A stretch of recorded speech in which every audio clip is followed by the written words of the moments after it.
Bem-vindos! Hoje vamos mergulhar de cabeça numa narrativa que é, no mínimo, incrivelmente obscura e fascinante. Vamos explorar uma das criações mais aterradoras que alguma vez surgiram do universo dos videojogos, a verdadeira descida à loucura absoluta que é o mundo de Horror Tale. Imaginem só, um universo mágico que todos conhecemos por ser cheio de esperança e amizade e de repente tira-se de lá o recurso mais básico de todos, a comida. O que é que acontece a um mundo de fantasia quando a fome aperta a sério, de forma impiedosa? Bem, é exatamente este cenário assustador que vira um universo super adorado, completamente pernas para o ar, substituindo a esperança por puro desespero. Para contextualizar, Horror Tale é um universo alternativo, ou AU, criado pela Sour Apple Studios. E o que é absolutamente crucial perceber logo à partida é que não estamos aqui a falar de sustos baratos ou terror gratuito. Nada disso. Esta é uma realidade movida a 100% pela causa e efeito, caracterizada pela inanição extrema e pelo horror psicológico profundo que nasce daí. E tudo isto começa com o nosso primeiro ponto, uma rota neutra que correu terrivelmente mal. Como sabemos, na rota pacifista clássica, todos os monstros são libertados para a superfície para viver em harmonia. Mas, numa rota neutra, a história é outra. O rei Asgore morre, a implacável Undyne assume o trono e o subsolo fica permanentemente preso. O facto de não se ter alcançado a paz foi o gatilho direto para este novo reinado da Undyne. Um reinado duríssimo e, francamente, sem qualquer ponta de esperança. E a perda de esperança foi só o início do pesadelo. Subitamente, o core, aquela enorme infraestrutura central de energia, sofre uma avaria catastrófica e vai abaixo. Esta falha mecânica foi o verdadeiro efeito dominó que desencadeou uma trágica espiral descendente em todo o reino. Sem energia mágica, o colapso era mais do que iminente. O que nos leva à segunda parte desta análise, o core e a rainha. O colapso da sociedade foi de uma rapidez assustadora. Vejam bem, no primeiro mês, o core avaria. Logo ao terceiro mês, a cientista Alphys sugere um sacrifício sombrio para restaurar a energia. No quarto mês, completamente cega pelo desespero, a rainha Undyne embosca o Sans para lhe roubar o olho mágico. E no quinto mês, num ato de retaliação pura, o Sans destrói o core por completo. Ou seja, fomos de uma simples avaria para uma traição extrema em apenas 5 meses. É de loucos. A justificação para este ataque brutal é uma verdadeira tragédia. A Alphys chegou a descrever a magia contida no olho do Sans como imensamente poderosa. E foi isto que motivou a Undyne a mutilar um dos seus próprios amigos, arrancando-lhe literalmente uma parte do corpo, só naquela tentativa desesperada de manter as luzes do reino acesas. O Sans sobrevive à extração, é verdade, mas fica com um buraco aberto e a sangrar no crânio. E como devem calcular, este trauma altera de forma irreversível a sua mente. Como consequência direta e num ataque de raiva, ele destrói o que restava do core, tornando-o inútil para sempre, e ataca Alphys com tanta violência que a deixa lobotomizada. Estava instalado o caos perfeito. E assim entramos numa nova realidade. Secção 3. Fome e novas leis. 7. Este é o número incrivelmente chocante de anos que o esqueleto Sans passou sem comer uma única migalha de comida. São 7 anos inteiros de inanição agoniante, tudo por causa de um princípio distorcido que ele próprio adotou. É quase impossível processar o nível de dano mental que algo assim provoca em alguém. E com a fome a destruir a sanidade de toda a gente, uma nova lei é implementada. Passo 1. Um humano cai no subsolo. Passo 2.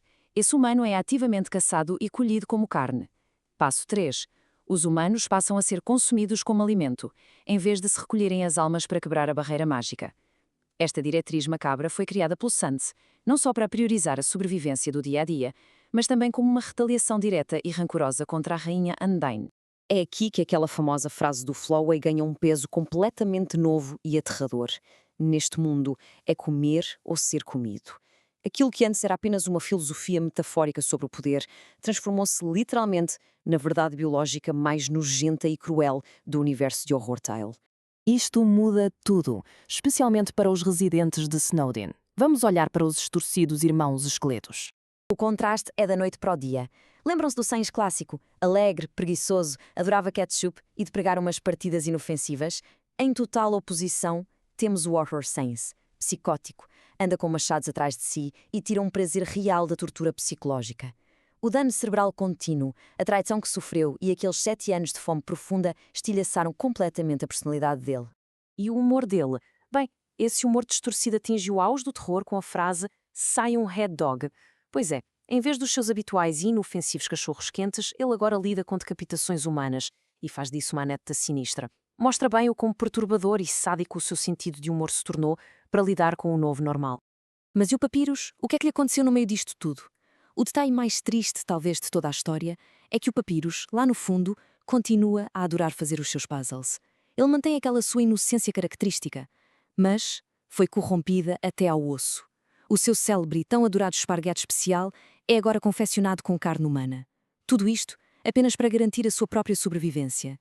Avançando no tempo, entramos na nossa quinta e última parte: a luta pela sobrevivência de Alisa.